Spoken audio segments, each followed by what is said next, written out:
Hi everyone, today I'm going to be talking about rheumatoid arthritis, also known as RA. Rheumatoid arthritis is a chronic autoimmune disease that mainly affects the joints, but it can also affect other systems in the body, like the skin, eyes, lungs, heart, blood, nervous system, kidneys, blood vessels, muscles, bones, mouth, salivary glands, and liver. Unlike osteoarthritis, which is caused by wear and tear over time, rheumatoid arthritis happens when the immune system mistakenly attacks the body's own healthy tissues, in this case, specifically the connective tissue membrane that lines the joints, called the synovium.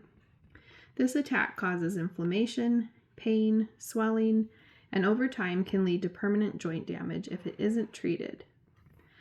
RA affects about 1% of the population worldwide, and is more common in women than men.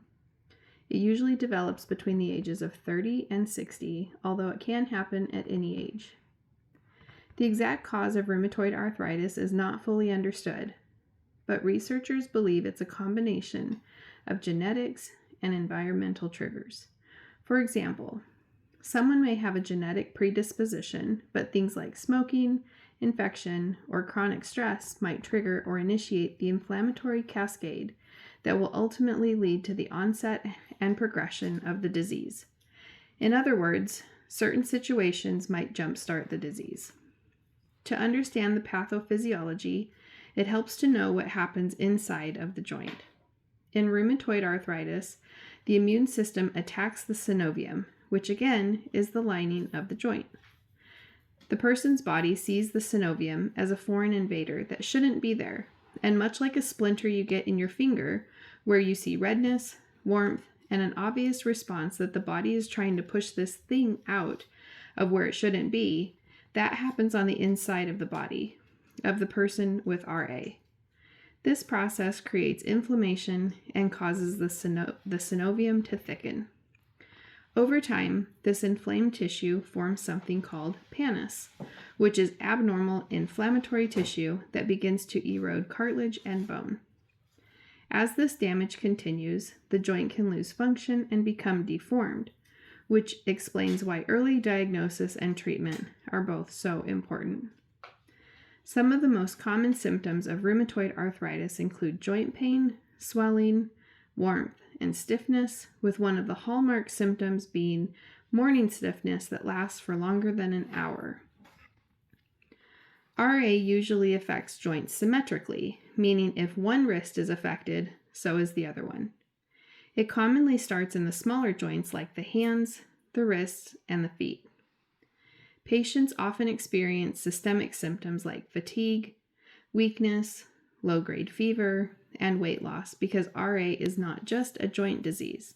It affects the whole body, with the immune system thinking many of the joints that are there shouldn't be, and they need to be attacked, which is hardly as innocent as a small inflammatory response from a splinter in a finger. As the disease progresses, patients may develop joint deformities such as ulnar deviation, swan neck deformities, and boutonniere deformities. They can also develop rheumatoid nodules, which are firm lumps under the skin. Diagnosis is based on a combination of physical exam findings, lab work, and imaging. Lab tests often include a rheumatoid factor level, also called RF, and anti-CCP antibodies. Anti-CCP is especially important because it's more specific for RA. Inflammatory markers like ESR and CRP are often elevated too. X-rays, ultrasounds, or even MRIs may also be used to look for joint erosion and inflammation. Treatment focuses on reducing inflammation, controlling symptoms, and preventing joint damage. First-line treatment often includes disease-modifying anti-rheumatic drugs, or DMARDs. The most common one is methotrexate, which works by slowing down the immune response and helping to prevent joint destruction. Other medications include NSAIDs for pain relief, corticosteroids for acute flare-ups, and biologic agents like Humira if the disease is more severe. Biologics can be very effective, but they also increase the risk of infection because they suppress the immune system. As a result of this increased risk, greater care needs to be exercised for the person to not engage in risky behaviors or situations where they might be putting themselves at risk of infection exposure. Lifestyle modifications are also important when needed, so patients are encouraged to maintain a healthy weight, exercise regularly, balance activity with rest, and avoid smoking. From a nurse practitioner's perspective, early recognition and management of rheumatoid arthritis is essential to preventing long-term joint damage and disability. Nurse practitioners play a key role in identifying early symptoms like prolonged morning stiffness, symmetrical joint pain, and systemic fatigue. It's at this point it would be appropriate to initiate the diagnostic workup, which includes ordering lab tests like the rheumatoid factor, the anti-CCP antibodies, ESR, and CRP, as well as the imaging studies as previously mentioned when indicated.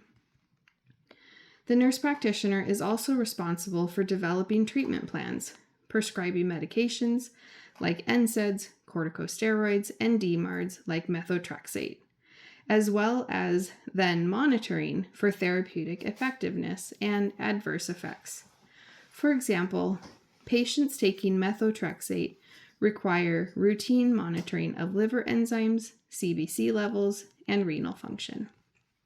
The nurse practitioner will also provide patient education regarding medication adherence, lifestyle modifications, smoking cessation, and the importance of follow-up care. Because rheumatoid arthritis can affect multiple body systems, nurse practitioners must also monitor for complications like cardiovascular disease, osteoporosis, and increased infection risk related to immunosuppressive therapy. Overall, rheumatoid arthritis is a chronic autoimmune musculoskeletal disorder that can significantly affect a person's quality of life. Due to it being progressive and having the ability to cause permanent damage, early diagnosis and treatment are critical.